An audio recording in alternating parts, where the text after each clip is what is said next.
সভাপতি জ্যেষ্ঠ সাংবাদিক শৰ্মা ডাঙৰীয়া তথা বিশিষ্ট অতিথিসকল আৰু বিশিষ্ট সমাজসেৱীসকল তথা আমাৰ দাসদেৱৰ এটা মহান কাম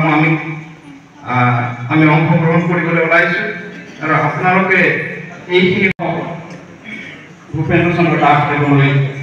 ধন্যবাদ জ্ঞাপন কৰিছোঁ যে আপোনালোকৰ আমন্ত্ৰণ ক্ৰমে আমি ইয়ালৈ ইতিমধ্যে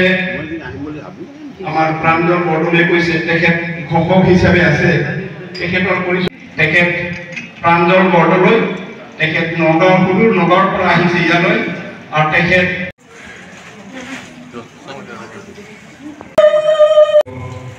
ভাষণ শুনি সঁচাকৈ বহুত সময় মোহিত হৈ থাকিলোঁ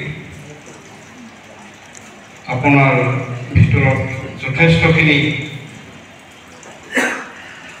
জ্ঞান সঞ্চিত হৈ আছে যি জ্ঞানৰ ভঁৰাল